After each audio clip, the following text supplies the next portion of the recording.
Tanggal 17 Agustus 1945 telah ditetapkan sebagai kemerdekaan Indonesia yang akan tetapi pada sekutu tidak menerima kemerdekaan Indonesia jauh dari ibu kota Batavia. Terjadinya sebuah perlawanan yang dilakukan rakyat Surabaya yang dikenal dengan sebutan Pertempuran 10 November. Pada akhirnya Belanda benar-benar datang ke Indonesia tepatnya pada tanggal 15 September 1945. Merdeka, bawa bendera pecah dengan bendera mengatasnamakan pasukan AVRI.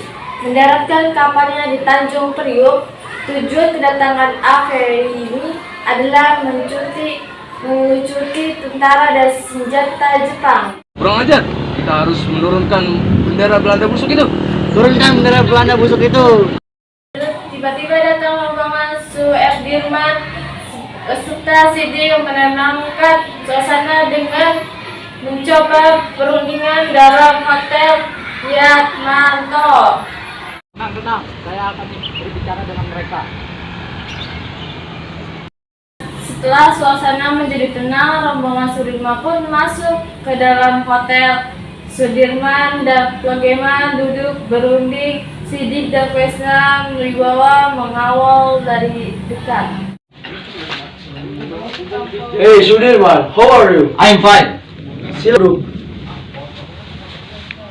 Untuk apa datang ke sini? Kami ingin bendera Belanda diturunkan. Hahaha, atas dasar apa you berani memerintah saya? Presiden Soekarno telah memerintahkan kami agar bendera merah putih ditaruh di seluruh wilayah Republik Indonesia. Tidak bisa. Kau harus tahu bahwa kami tidak mengakui kalau kau punya negara.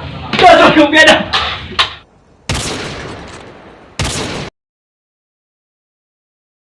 Situasi memanas, Sudirman keluar dan Kresna Wibawa mengembarkan tanpa perlawanan. Turunkan bendera Belanda. Woi, turunkan bendera Belanda. Nah, gitu. Terus mau Wibowo, cepat turunkan bendera Belanda itu. Laksanakan.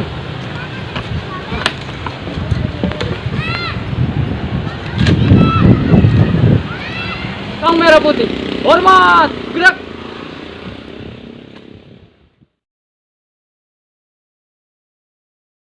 Teriakan merdeka itu rakyat Surabaya menyambut kemenangan mereka dengan penuh sukacita.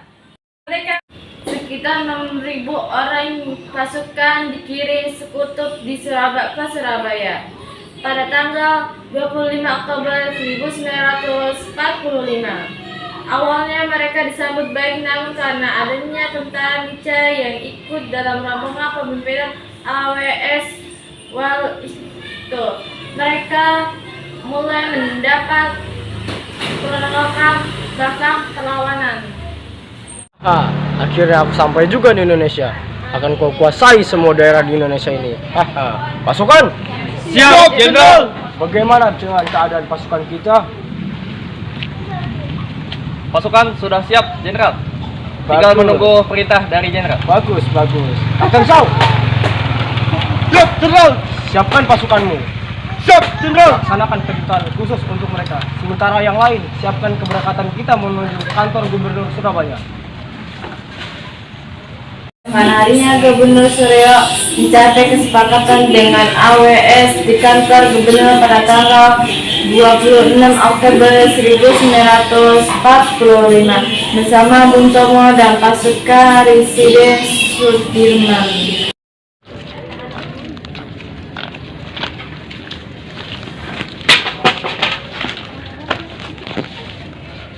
Kedatangan kami pada Tuan Anda. Baiklah. Nuhun sewu Pak Gubernur, ada pasukan AWS Malawi di luar. Persilakan mereka masuk. Baiklah. Pasukan Inggris pun masuk setelah dipisahkan oleh Haryono. Hei Tuan Suryo, apa kabar? Baik, silakan duduk. Mari kita bicarakan terkait kedatangan kami ke Surabaya. Mereka pun mulai berunding dengan hangat. Inggris berjanji bahwa di antara mereka tidak terdapat angkatan perang Belanda dan Inggris hanya akan melucuti senjata Jepang. Alhamdulillah kita sudah sepakat. Saya berharap kalian semua menepati janjinya. Ya Tuhan, terima kasih atas sambutannya. Namun, alih-alih menepati janji pada malam harinya, pasukan Kapten Swo di bawah perintah AWS Jepang satu-satunya koloni UR keesokan harinya. Prabu tidak terhindarkan. Tanggal 27 Oktober, pasukan sekutu hasil merebut berbagai tempat strategis, salah satunya Tanjung Perak, kantor pos, dan objek virtual lainnya. Barang siapa yang melihat senjata dan menolak utama untuk menyerahkan kepada tentara sekutu. Tentara Inggris yang membantu Belanda harus dilawan dari Surabaya. Persons paying arms and refusing to deliver them to the Allied forces are liable to be shot. Menyadar mendapatkan tekanan dari arek-arek Surabaya, AWS menghubungi Presiden Soekarno guna menerendahkan situasi 30 Oktober pukul 11.30, yaitu Soekarno-Hatta, Hatta beserta Amir Saripurin.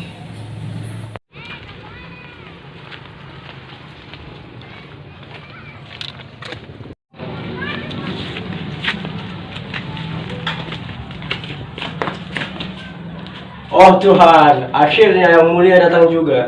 Silakan duduk. Baiklah, marilah kita mulai perundingannya. Perundingan pun berjalan cukup alus. Selembaran 4 valet diangkat tidak sah dan diadakan senjata menjabat tangan rombongan Soekarno pun kembali ke Jakarta. Kami sangat mengharapkan Anda tidak melanggar perjanjian. Kami sangat menghargai tuan-tuan.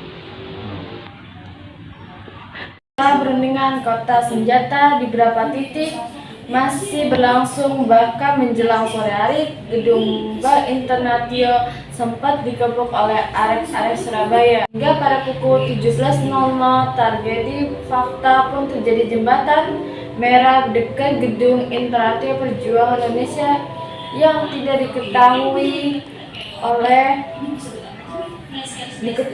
identitasnya.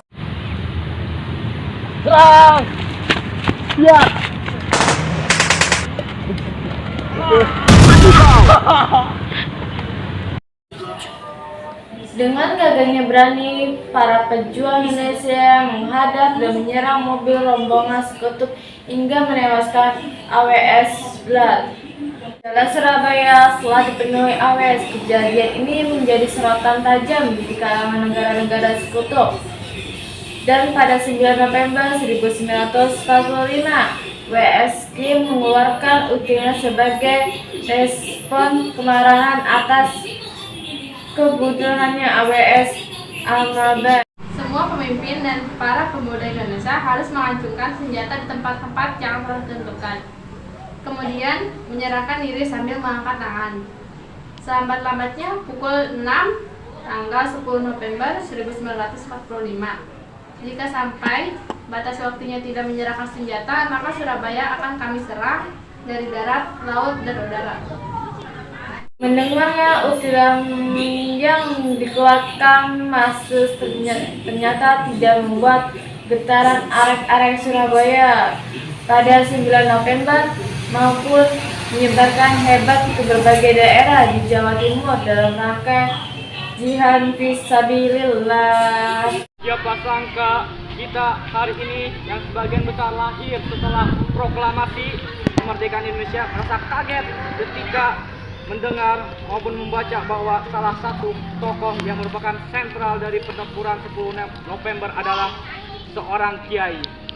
Beliau adalah Kiai Hasyim Asy'ari, pendiri Pondok Pesantren Tebu Ireng, Jombang, Jawa Timur, sekaligus pendiri organisasi Islam terbesar Indonesia, yakni Nahdlatul Ulama pada tahun 1926. Merdeka! Merdeka!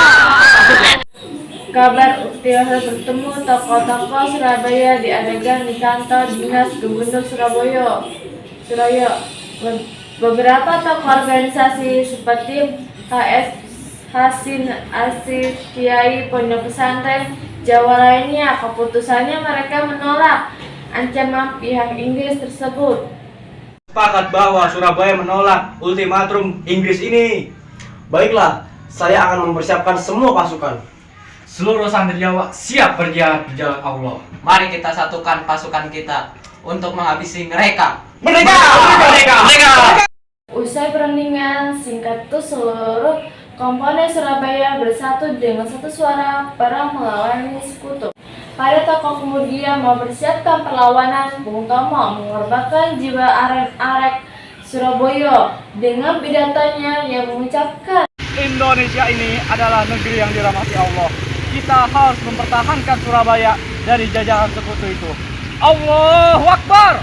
Allahu Akbar! Allahu Akbar! Allahu Akbar! Nama banteng-banteng Indonesia masih mempunyai darah merah yang dapat membuat secari kain putih menjadi merah dan putih. Maka selama itu tidak akan kita mau menyerah kepada siapapun. Rakyat Surabaya menyambut pidato karena Hasyim Hasyari dan Bung Tomo dengan teriakan lantang.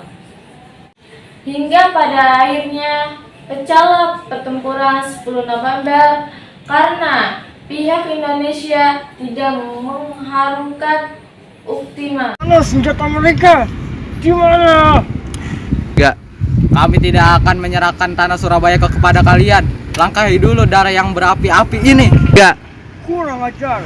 Kalian semua akan takluk dalam 3 hari ini di tanganku.